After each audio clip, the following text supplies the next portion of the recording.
So now that we've installed everything that we need, we're going to open up our file manager, and we're going to right click and create a new folder, and we'll call it prog, and that's going to contain all our fine work.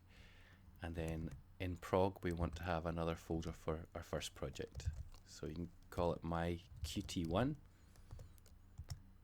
And then in my Qt1 we're going to need two files. We're going to need a main C++ file and a main QML file, and then we run qmake project on them.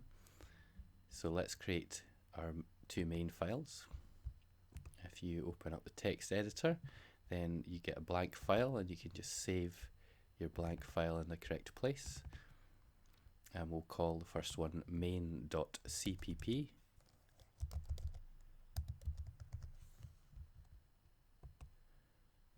And then you can open a new tab, and then you can save that blank document as main.qml.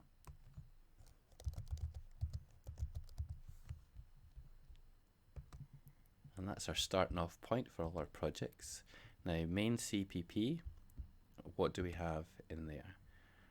Well, we're going to search for QML application engine, and if you use any search engine, it should take you to the Qt documentation, and that's a very useful resource. It tells you about all the different classes and all the different objects and their properties.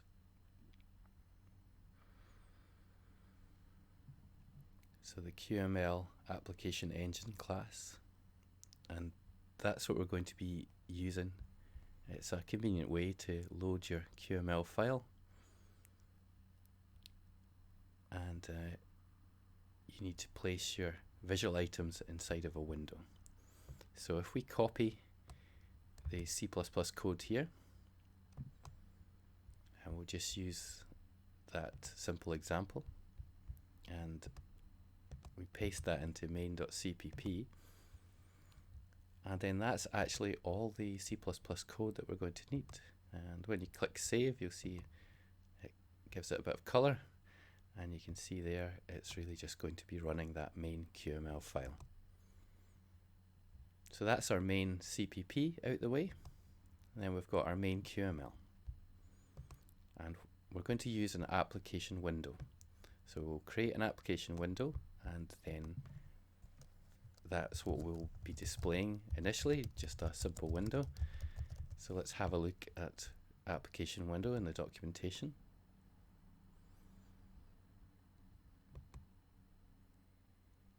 So application window is a QML type, and it's a inherits window, so it's really just an extended version of window. It does add a menu bar and a header and a footer, or an easy way to do that, but we won't do that initially, but we will use the application window just as our basic window. It says by default an application window is not visible, so we do have to make sure that we set the visible property to true. So let's have a look at the properties of a window. And we see the important ones that we're going to use. First of all, we're going to have a height, and we're going to have a width, and we're going to have a title in it, and we're going to make sure it's visible, that it's set to true, and then we're going to add a color as well. So with our main QML, the first thing we have is we need to import QtQuick and QtQuick.Controls.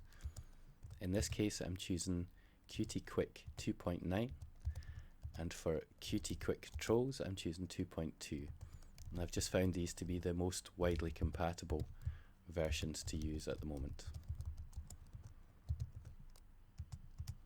So once we have our two import statements, we create an application window, and then we have that held within two curly brackets,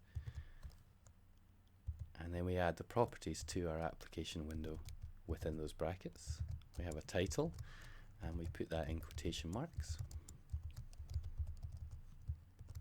and this will just show up at the header bar of our window. And then we have a width, and that's just in pixels, so it's 800 pixels, and a height of 600 pixels. Then we're going to add a color, and we'll use the Qt inbuilt colors here. So you put in quotation marks some of the inbuilt colors. In this case we're going to use blue, and then importantly for visible we say true. And that's all we need to make a very simple application window that we can see.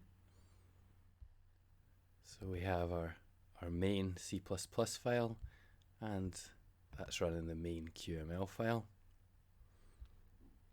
And next we're going to open up a terminal where our main.cpp and our main.qml files are, and we'll run QMake project on them.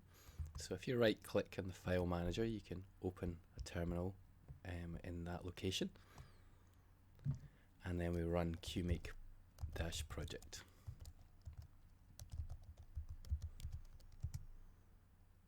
Now that creates a myQt1.pro, so that's a project file for Qt, automatically generated by QMake, you can see there, with the main CPP as its source. And what we want to do is we want to add Qt plus equals QML into this project file. So it's a convenient place to put it there. It's not too important where you put it, but this looks fine. And we'll hit save. And that's all you need from your myQt1.pro file. So we have that. Let's run QMake now. And QMake will run on the project file. And you can see now that creates a make file. And if you have a look at the make file, you can see it's quite complex, but that's what's needed in order to build your project. But we don't need to worry about that. And we can close that one over. And now we just run make. So when we run make, it will create our binary and also a main object. As you can see there, that's the main object that was created along from the make file, and it created our binary as well. So we started off with our main CPP and our main QML. We made our myQt1.project, and then we've used QMake and make in order to get our finished binary. We can run that with // and then the name of the binary there. So it's myQt1. And there we have it. We have our first window. It's got a title and it's resizable. And you can pick it up and you can move it around. And let's put something else in it. So we're going to go to our main QML again. And this time let's create a label. And that's going to be contained within the application window. So we have our label with its own curly brackets, and that contains its own properties. And we're going to use text. Just to note, if you're using gedit, you can go to preferences, and then you'd be able to change the tab width, and it just keeps things a bit neater instead of everything being quite so spaced out. So a tab width of 4 should be fine. And we're going to give the label the text property, and you put that in quotation marks, and you can put whatever text you want there. We're having just a label at the moment.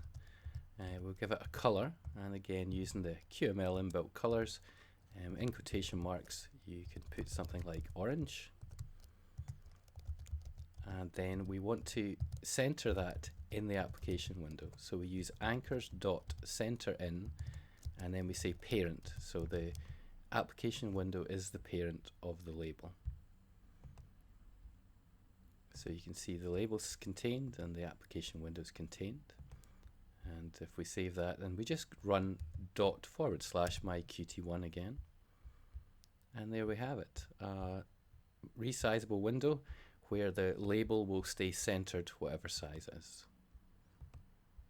Now what if we want to have another section? So let's give it a top section, and we're going to use a rectangle here to create a top section. So it has its opening bracket, and then we want the containing bracket to be containing the label.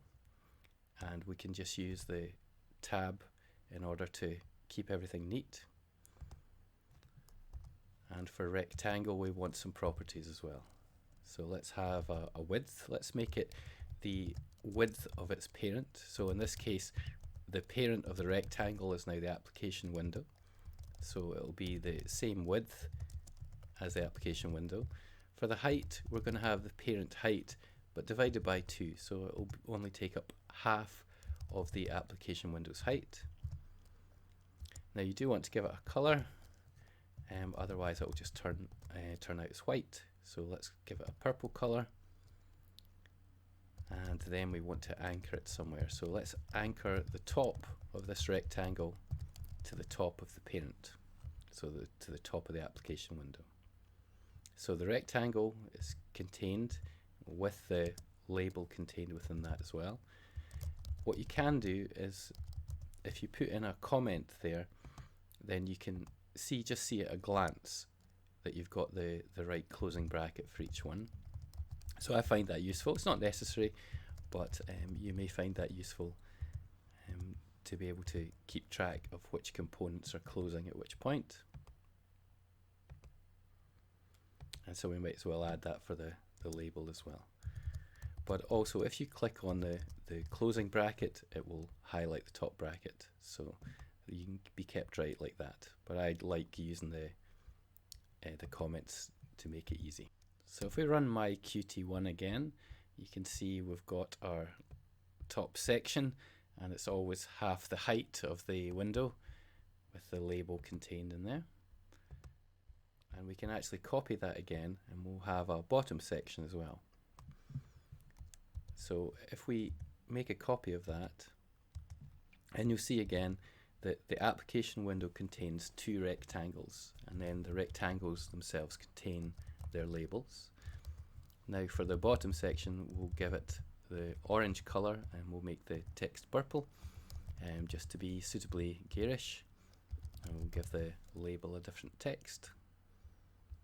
But each label is going to be centered in its parent, and in these cases we've got the direct parent there, but we want to anchor the bottom rectangle to the bottom of the parent there. So you can click on the brackets and make sure you've got everything right. Everything's all contained. And then if we run /myQt1 again, and there we have it. So that's our first application. Not a great application, but it's a window, and it's got labels contained within it, and it's resizable, and the elements contained within will resize according to the window.